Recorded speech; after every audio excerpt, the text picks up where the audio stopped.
भारत के हर घर में, हर फर्स्ट एड बॉक्स में, हर स्कूल, हॉस्पिटल और क्लिनिक में एक बोतल जरूर होती है डेटॉल। लेकिन क्या आपने कभी सोचा है कैसे डेटॉल सिर्फ एक एंटीसेप्टिक नहीं बल्कि एक आदत बन चुका है? असल में इस छोटी सी बोतल के पीछे छुपी है एक कमाल की कहानी, एक ऐसी कहानी जिसने लाखों लोगों की जान बचाई, जो दुनिया की सबसे बड़ी जंग वर्ल्ड वॉर में सैनिकों का सबसे भरोसेमंद साथी बना। और सबसे इंटरेस्टिंग बात, जिस कंपनी ने इसे बनाया उसकी शुरुआत एक गरीब आदमी ने की थी जो पहले आटे की चक्की चलाता था। तो चलिए शुरू करते हैं 100 साल से भी ज्यादा पुरानी भरोसे की कहानी, यानी डेटॉल की कहानी।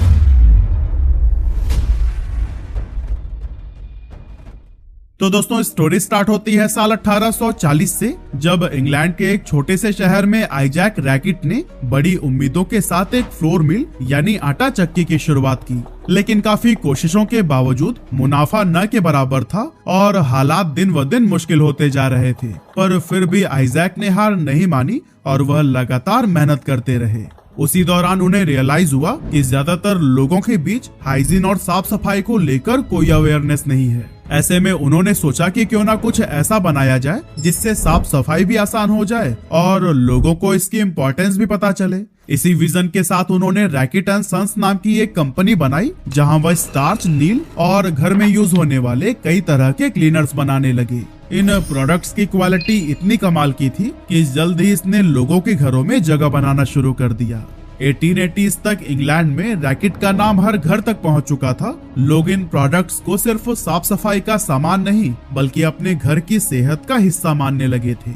सब कुछ सही चल रहा था, कंपनी भी ग्रो कर रही थी, लेकिन असली गेम चेंजर आया 1929 में, जब एक साइंटिस्ट डॉक्टर विलियम रेनॉल्ड्स ने रैकेट कंपनी को ज्वाइन किया। असल में उस समय मेडिकल दुनिया की सोच कुछ और ही थी। लोग मानते थे कि बीमारियां सिर्फ शरीर के अंदर की गड़बड़ियों से होती है, जैसे कि डाइजेशन या फिर इंटरनल वीकनेस। इसीलिए ज्यादातर डॉक्टर्स बीमारियों को ट्रीट करने में लगे रहते थे, न कि प्रिवेंट करने में। लेकिन डॉक्टर रेनॉल्ड्स का मानना बिल्कुल अलग था। वो कहते थे कि बीमारियां बाहरी इन्फेक्शन से भी आती हैं। और उस टाइम एक बहुत ही खतरनाक इन्फेक्शन था प्यूरिपेरल सेप्सिस, जो कि बच्चों को जन्म देने के बाद महिलाओं को होता था। ये इन्फेक्शन इतना खतरनाक था कि 1930s में इससे हर साल लाखों महिलाओं की मौत हो रही थी। अब मार्केट में फिनाइल, मर्क्यूरिक क्लोराइड और फार्मालिन जैसे कीटाणुनाशक अवेलेबल थे, लेकिन उनके साथ कई तरह की प्रॉब्लम्स भी थी, जैसे कि उनकी स्मेल बहुत तेज होती थी, जिससे मरीजों को चक्कर आने लगते थे, स्किन पर जलन और इनफैक्ट कुछ केसेस में तो बर्न तक हो जाते थे। और सबसे बड़ा खतरा पता है, ये कंपाउंड ह्यूमन टिश्यूज के लिए भी सेफ नहीं थे और कुछ में तो कैंसर कॉजिंग एलिमेंट्स भी पाए गए थे। अब ऐसे में डॉक्टर रेनॉल्ड्स ने एक मिशन शुरू किया कि एक ऐसा कीटाणुनाशक बनाना है जो पावरफुल भी हो और सेफ भी, मतलब बैक्टीरिया को भी मारे, इंसानी स्किन पर इरिटेशन ना करे, हॉस्पिटल्स में रोज यूज किया जा सके और सबसे इम्पोर्टेंट, चाइल्ड बर्थ के बाद होने वाले इन्फेक्शंस को भी रोकने में मदद करे। रेनॉल्ड्स ने अपनी रिसर्च एकदम बेसिक से स्टार्ट की। हर केमिकल कंपाउंड को अलग अलग तरीके से टेस्ट किया, फॉर्मूलाज को बार बार बदला और दिन रात एक्सपेरिमेंट करते रहे। और फिर कई महीनों की मेहनत और सैकड़ों एक्सपेरिमेंट्स के बाद आखिरकार उन्होंने वो एंटीसेप्टिक लिक्विड बना ही लिया, जो कि ऊपर डिस्कस किए गए सभी प्रॉब्लम्स का सलूशन लेकर आया। और फिर रैकेट ने इसी पावरफुल फार्मूला को ही नाम दिया डेटॉल। अब प्रोडक्ट तो तैयार था, लेकिन रियल वर्ल्ड टेस्टिंग बाकी थी। डॉक्टर रेनॉल्ड्स और रैकेट की टीम ने सोचा कि टेस्ट वही करेंगे जहां इसकी सबसे ज्यादा जरूरत है, यानी कि मैटरनिटी वार्ड, जहां प्यूरिपेरल सेप्सिस सबसे कॉमन था। और फिर 1933 में लंदन के क्वीन चार्लोट मैटरनिटी हॉस्पिटल में शुरू हुआ डेटॉल का पहला ट्रायल। और दोस्तों, आपको बताते चलें कि ये हॉस्पिटल उस टाइम पर चाइल्ड बर्थ केयर के लिए काफी फेमस था। यहाँ के डॉक्टर्स और नर्सेस को क्लियर इंस्ट्रक्शंस दिए गए कि डेटॉल का यूज डिलीवरी के पहले और बाद में हाथ धोने के लिए, इंस्ट्रूमेंट्स को सैनिटाइज करने के लिए और वार्ड की साफ सफाई में किया जाएगा। और दोस्तों, इन स्टेप्स को लेने के बाद से जो हुआ वो किसी मेडिकल मिरेकल से कम नहीं था। सिर्फ 2 सालों के अंदर ही प्यूरिपेरल सेप्सिस के केसेस में 50% से भी ज्यादा की गिरावट आ गई। डॉक्टर्स ने तो खुले शब्दों में कहा कि Dettol is a game changer. अब शुरुआत में डेटॉल सिर्फ फार्मेसीज में ही मिलता था, मतलब बिना डॉक्टर के प्रेस्क्रिप्शन के इसे कोई नहीं खरीद सकता था। लेकिन जब ये साइंटिफिकली प्रूव हो गया कि डेटॉल ना सिर्फ इफेक्टिव है बल्कि सेफ भी है, तो फिर रैकेट ने एक बड़ा डिसीजन लिया और डेटॉल को आम लोगों के लिए भी ओपन कर दिया गया, जिससे कि यह मेडिकल, सुपरमार्केट्स और जनरल स्टोर्स पर भी मिलने लगा। और फिर 1930 से 1940 के बीच यह bottle Australia, New Zealand, south Africa, Canada और साउथ अमेरिका जैसे देशों में भी यूज किया जाने लगा।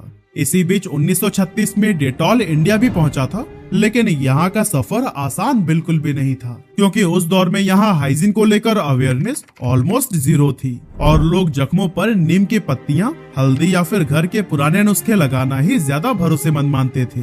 डेटॉल को लोग अंग्रेजों की दवा कहते थे और सोचते थे कि पानी के जैसा दिखने वाला ये लिक्विड आखिर क्या ही काम करेगा। उस समय तो हालत ये थी कि ज्यादातर गाँव में ना तो डॉक्टर्स थे, ना प्रॉपर हॉस्पिटल्स, और जो डॉक्टर्स थे भी वो किसी नए प्रोडक्ट को अपनाने में काफी हिचकिचाते थे। ऊपर से डेटॉल इंपोर्टेड प्रोडक्ट था, यानी कॉस्ट भी लोकल एंटीसेप्टिक से कहीं ज्यादा। और तो और चाइल्ड बर्थ केयर भी अक्सर लोकल दाइयों के हाथ से होती थी, जो डेटॉल जैसे एंटीसेप्टिक को बिल्कुल भी जरूरी नहीं मानती थी। लेकिन फिर भी रैकेट पीछे नहीं हटा। कंपनी ने धीरे धीरे एजुकेशनल कैंपेन्स, हॉस्पिटल्स और डॉक्टर्स के जरिए लोगों को समझाना शुरू किया। लेकिन तभी इसी बीच आया 1939 और शुरू हो गया वर्ल्ड वॉर 2। युद्ध के मैदान पर सैनिक घायल तो गोलियों से ही होते थे, लेकिन उनकी डेथ होती थी ज्यादातर इन्फेक्शन से। और दोस्तों यहीं पर फ्रंट लाइन वॉरियर बनकर सामने आया डेटॉल। वो लिक्विड जो कभी अंग्रेजों की महंगी दवा कहलाता था, अब बन चुका था जिंदगी बचाने का हथियार। वर्ल्ड वॉर के दौरान डेटॉल की परफॉर्मेंस इतनी असरदार रही थी कि ब्रिटिश गवर्नमेंट ने इसे ऑफिशियली एसेंशियल सप्लाई घोषित कर दिया था। मतलब कि अब डेटॉल हर सोल्जर की मेडिकल किट और हर वॉर हॉस्पिटल का एक जरूरी हिस्सा बन गया था। जैसे जैसे वॉर तेज हो रहा था, डेटॉल की डिमांड भी लगातार बढ़ रही थी। लेकिन यहाँ पर एक बहुत बड़ा खतरा भी आ गया था कि बॉम्बिंग अटैक्स की वजह से रैकेट की फैक्ट्री कभी भी डैमेज हो सकती थी। और दोस्तों अनफॉर्चुनेटली अगर ऐसा हो जाता तो फिर पूरी सप्लाई चेन ही रुक जाती। ऐसे में कंपनी ने लिया एक बोल्ड डिसीजन, पूरी मैन्युफैक्चरिंग यूनिट को ही रिलोकेट कर दिया एक सेफ जोन में, ताकि चाहे कुछ भी हो जाए डेटॉल का प्रोडक्शन बिना किसी रुकावट के चलता रहे। वॉर खत्म होते होते डेटॉल पूरे यूरोप में हाउस होल्ड नेम बन चुका था। और अगर बात की जाए इंडिया की, तो यहाँ भी अब लोगों का परसेप्शन बदलने लगा था। और इसका सबसे बड़ा क्रेडिट जाता है रैकेट कंपनी की स्मार्ट और लोकलाइज्ड अप्रोच को, क्योंकि उन्हें समझ आ गया था कि इंडिया में सिर्फ प्रोडक्ट बेचना ही काफी नहीं है, यहाँ पर लोगों का ट्रस्ट भी जीतना पड़ेगा। कंपनी ने सबसे पहले डॉक्टर्स और हॉस्पिटल्स को टारगेट किया। फ्री सैंपल्स दिए गए ताकि मेडिकल प्रोफेशनल्स खुद इसका असर देख सके और फिर अपने पेशेंट को भी रिकमेंड कर पाए। और दोस्तों इस स्ट्रैटेजी ने डेटॉल को ग्रेजुअली हर घर तक पहुंचा दिया, क्योंकि जहां कभी लोग नीम और हल्दी की ट्रीटमेंट लेते थे, अब वहीं पर लोग कहने लगे डेटॉल लगाओ, इन्फेक्शन भगाओ। वर्ल्ड वॉर के बाद जिस तरह से इंडिया में डेटॉल की डिमांड बढ़ रही थी, उसे देखते हुए रैकेट ने एक बड़ा स्टेप लिया और 1945 में भारत में डेटॉल की पहली फैक्ट्री खोल दी गई। बस फिर क्या था, कुछ ही सालों में डेटॉल ऑलमोस्ट हर इंडियन घर का हिस्सा बन गया। 1980 तक एक एस्टिमेट के मुताबिक 65 मिलियन इंडियंस यानी कि 6.5 करोड़ लोगों ने कम से कम एक बार डेटॉल का इस्तेमाल जरूर किया था। लेकिन फिर आया 1999 का दिसंबर महीना, जब डेटॉल की कहानी में आया एक और मेजर टर्निंग पॉइंट। इस साल रैकेट कंपनी का बेनकाइजर एनवी के साथ में मर्जर हो गया और फिर कंपनी का नाम बन गया रैकेट बेनकाइजर। बेसिकली बेनकाइजर एक जर्मन कंपनी थी जिसे 1823 में जोहान बेनकाइजर ने शुरू किया था।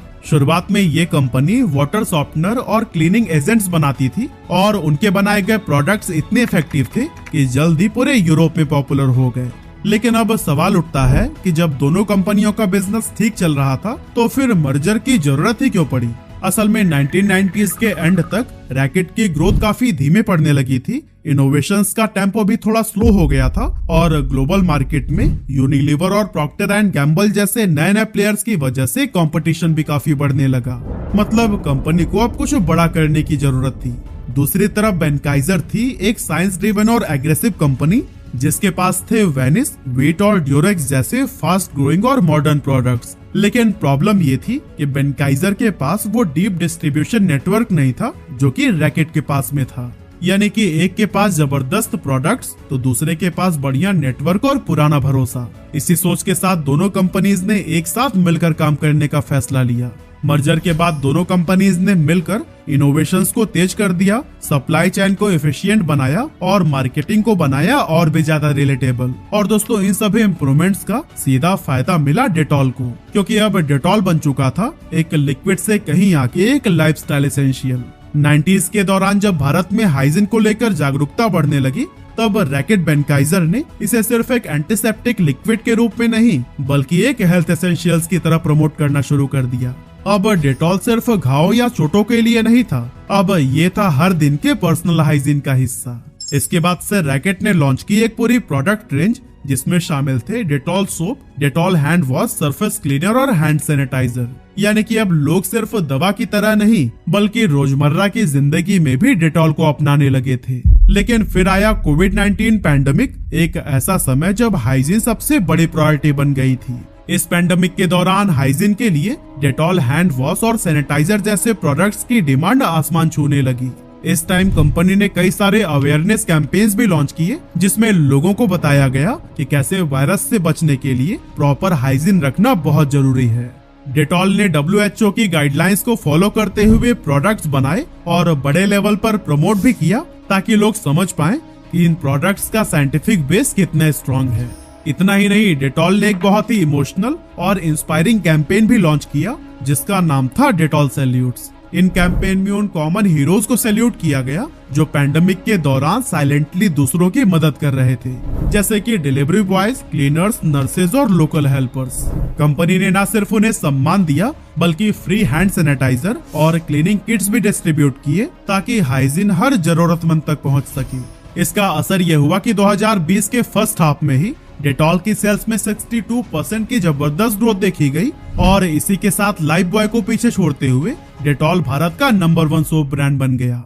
लेकिन दोस्तों, जहां सक्सेस होती है वहीं शुरू होती है असली टेस्टिंग, और डेटॉल के साथ भी कुछ ऐसा ही हुआ। जब डेटॉल की डिमांड रिकॉर्ड तोड़ रही थी तब शुरू हुआ एक लीगल वॉर, और सामने कोई और नहीं बल्कि उसका सबसे बड़ा कॉम्पिटिटर लाइफ बॉय था। असल में हुआ कुछ यूं कि रैकेट बेनकाइजर ने डेटॉल हैंड वॉश के एक टीवी एड में ऐसा साबुन दिखाया जो कि लुक्स वाइज काफी हद तक लाइफ बॉय जैसा ही लग रहा था।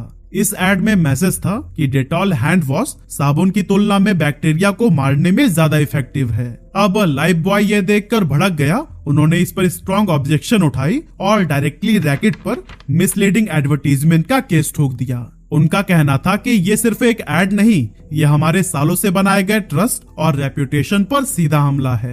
ये लीगल केस कुछ ही हफ्तों में मीडिया की सुर्खियों में आ गया। न्यूज चैनल्स, न्यूज़पेपर और डिजिटल प्लेटफॉर्म्स, हर जगह पर बस यही चर्चा थी, डेटॉल वर्सेस लाइफ बॉय में कौन जीतेगा ये ब्रांड वॉर। अब जहां ज्यादातर ब्रांड्स ऐसे केसेस में लड़खड़ा जाते हैं, लेकिन डेटॉल ने यहाँ भी अपना ट्रस्ट साबित कर दिया, क्योंकि कुछ ही हफ्तों में मामला आपसी समझौते से सुलझ गया। और सबसे बड़ी बात, इतनी बड़ी लड़ाई और मीडिया कवरेज के बावजूद डेटॉल की रेप्यूटेशन पर इसका कोई खास असर नहीं पड़ा, क्योंकि इस लीगल लड़ाई के 1 साल बाद यानी 2021 में डेटॉल का नेट रेवेन्यू पिछले 2 साल के मुकाबले 40% ज्यादा रहा, और वो भी ऐसे टाइम पर जब दुनिया भर की कंपनीज सप्लाई चेन और ऑपरेशंस की दिक्कतों से लगातार जूझ रही थी।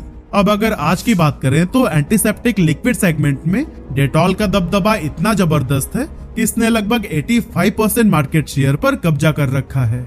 वहीं लिक्विड हैंड वॉश कैटेगरी में भी डेटॉल भारत का सबसे बड़ा ब्रांड बना हुआ है, जहां इसका मार्केट शेयर करीब 60% है। इसके अलावा डेटॉल बार सोप कैटेगरी में न सिर्फ इंडिया का नंबर 1 सोप ब्रांड है, बल्कि यूएई, सऊदी अरबिया और मलेशिया जैसे कई सारे देशों में भी ये नंबर 1 की पोजीशन होल्ड करता है। और दोस्तों, डेटॉल की इस मजबूत ग्लोबल प्रेजेंस और दमदार ग्रोथ के पीछे रैकेट बेनकाइजर की जबरदस्त स्ट्रैटेजीज हैं। जैसे डेटॉल ने खुद को हमेशा सेफ्टी, हाइजीन और ट्रस्ट से जोड़कर रखा। उनकी आइकॉनिक टैगलाइन डेटॉल का धुला सिर्फ एक लाइन नहीं बल्कि एक हैबिट बन गई। एड्स में माँ बच्चों का इमोशनल बॉन्ड दिखाकर डेटॉल ने साफ सफाई को डेली लाइफ का हिस्सा बना दिया। और सबसे बड़ा कदम, पीएम मोदी के स्वच्छ भारत अभियान से पार्टनरशिप कर रूरल इंडिया में हाइजीन अवेयरनेस को भी प्रमोट किया गया। पोस्टर्स, वर्कशॉप, मोबाइल वैन्स और हेल्थ केयर कैंपेन्स के जरिए डेटॉल गांव-गांव तक साफ सफाई का मैसेंजर बन गया। इससे न सिर्फ लोगों का भरोसा बढ़ा बल्कि डेटॉल को मिली एक अलग पहचान, एक जिम्मेदार और सोशली अवेयर ब्रांड की। डेटॉल ने हमें सिखाया, अगर ब्रांड सिर्फ प्रोडक्ट न बनकर एक इमोशन, एक आदत और एक इम्पैक्ट बन जाए तो वो मार्केट नहीं बल्कि दिलों पर राज करता है।